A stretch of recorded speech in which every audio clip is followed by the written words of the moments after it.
Sa atin pong latest satellite images, makikita po natin na bawasan na yung mga kaulapan lalo na po dito sa may kanlurang bahagi po ng Luzon. Patuloy pa rin yung pag-iral ng southwest monsoon. Mari pa rin magdala ito ng maulap na kalangitan na may mga pag-ulan lalong-lalo na sa may bahagi ng Ilocos Region.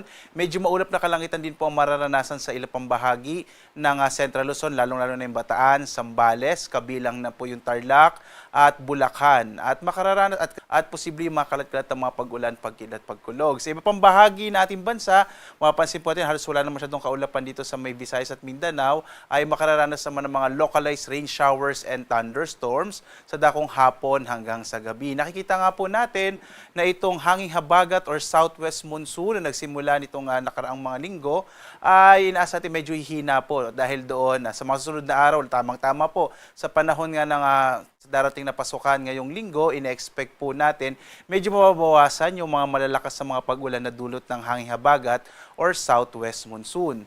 Sa ngayon naman, wala tayong minomonitor na anumang low pressure area. Wala pa po tayong bagyo ngayon sa loob at labas ng Philippine Area of Responsibility. Kahapon naman lumabas ng Philippine Area of Responsibility ang bagyong Esther at ito ay nasa may bahagi ng Japan at maaaring mag-isang low pressure area na lamang.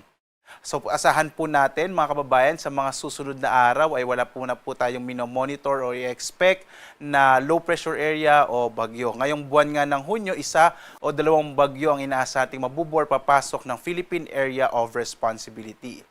So dito sa Luzon, inaasahan pa rin natin, malaki pa rin yung posibilidad ng mga pag-ulan sa ilang bahagi ng Ilocos Norte at Ilocos Sur. Magiging maulap naman yung kalangitan sa nalabing bahagi po ng Ilocos Region. Kabilang din dyan ang Bataan, Zambales, Pampanga, Tarlac at Bulacan. Sa Metro Manila at ilang pang mga lalawigan gaya ng Cavite, Batangas at Rizal, posibleng medyo maulap na kalangitan din ang mararanasan sa araw na ito. Sa nalabing bahagi ng Luzon, inaasahan naman natin ang mga localized rain showers and thunderstorms sa dakong hapon hanggang sa gabi. Asahan na po natin, lalo na sa panahon na tayo ng tag-ulan, mas mapapadalas na yung mga thunderstorms sa hapon hanggang sa gabi at maging din sa madaling araw. Kaya mainam po, lagi tayong mayroong pananggalang sa ulan. Yung agwat ng temperatura natin sa Lawag, nasa 25 to 32 degrees Celsius. Sa Baguio naman, 17 to 23 degrees Celsius.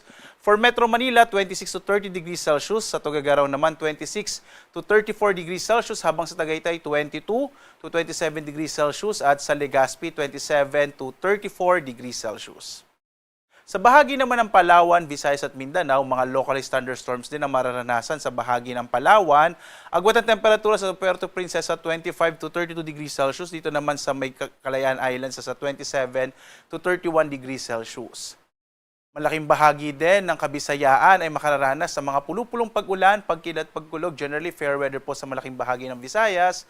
Agwat ang temperatura sa Iloilo nasa 26 to 33 degrees Celsius. Sa Cebu naman, 27 to 33 degrees Celsius. Habang sa Tacloban, 27 to 33 degrees Celsius.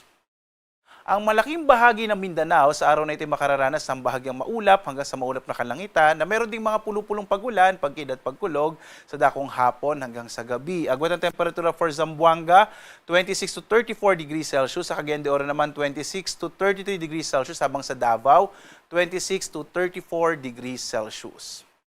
As of 5 AM po, may inisyu pa tayo na weather advisory. So kasi posible pa rin po na magkaroon ng mga pag-ulan sa ilang bahagi ng Ilocos Sur at Ilocos Norte. Kaya iba yung pag-iingat pa rin po lalo na sa mga potensyal na mga landslides and flash flood. Although in-expect po natin, posible hanggang ngayong araw na lamang ito at bukas ay mas mababawasan na yung mga pag-ulan. Maaring maulap na kalangitan na lamang ang mararanasan dito nga sa bahagi ng Ilocos Norte at Ilocos Sur. Sa lagay po ng ating karagatan, ay wala po tayong naka-issue na gale warning sa anumang bahagi ng ating kapuluan. Inaasahan pa rin natin yung katamtaman hanggang sa maalong karagatan, lalong-lalo na sa may northern part po ng ating bansa, northern Luzon. Sa mga maliit na sakyang pandat, malilit na mga bangka, mag-ingat po, lalong-lalo na kapag may mga thunderstorms na kung minsan ay nagpapalakas ng alon ng karagatan.